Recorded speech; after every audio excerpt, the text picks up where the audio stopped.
more. So listen, we're just trying to figure it out and see who's, what is right and what is wrong here. Are we in a forever back and forth? How do you see this playing out?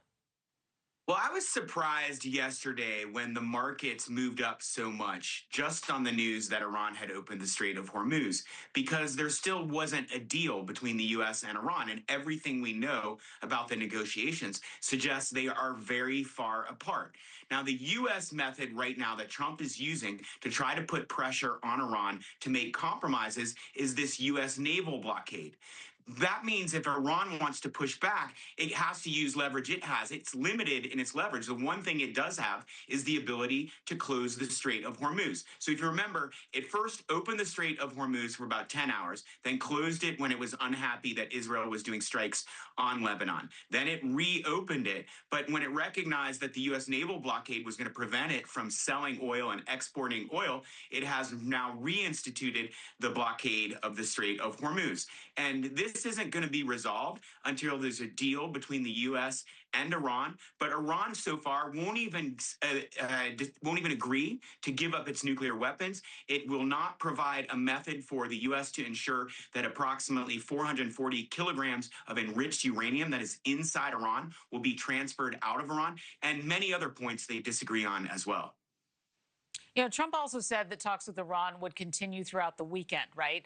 But the only development that we've seen is that Iran is reversing course on Hormuz.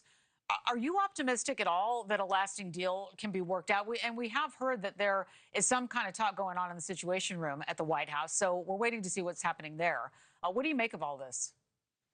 Well, the ceasefire between the U.S. and Iran is supposed to end on Wednesday.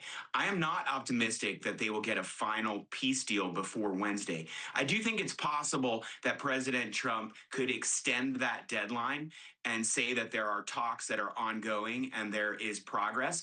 But remember, we still don't have any firm evidence that they've actually made progress on any of those key points. Iran is still insisting upon the same demands it's been making since the beginning of this war. And as long as the Iranian regime believes it can still hang on and that it can survive the withering attacks by the United States, it may not feel incentivized to give in on these things that it feels are so important for it to maintain its hold on Iran. And let's talk about Wednesday. What happens when the ceasefire deal expires? Where can things go from there at that point?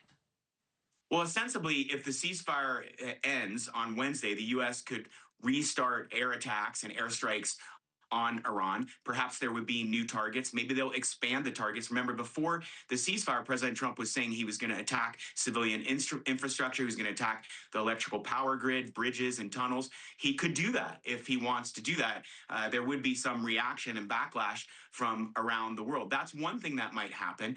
The U.S. could also try to do something to open the Strait of Hormuz. In other words, engage in combat with those forces of Iran that are keeping the strait closed, these gunboats that Iran uses to intimidate tankers. Perhaps the U.S. might also land ground troops on Karg Island, which is a very strategically important island for Iran, and it's how Iran exports about 90% of its oil.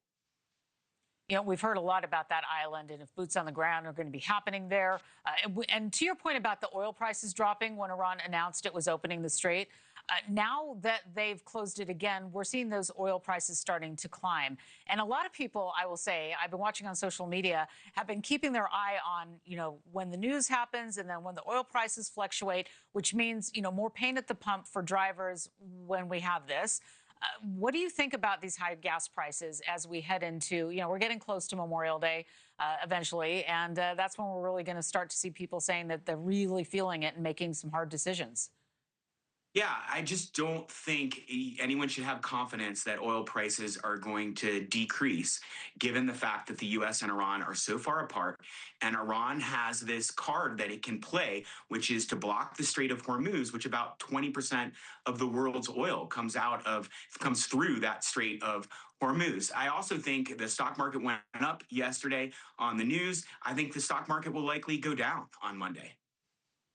All right, we're going to watch it together. David Tafuri, thank you very much for joining us. Thank you.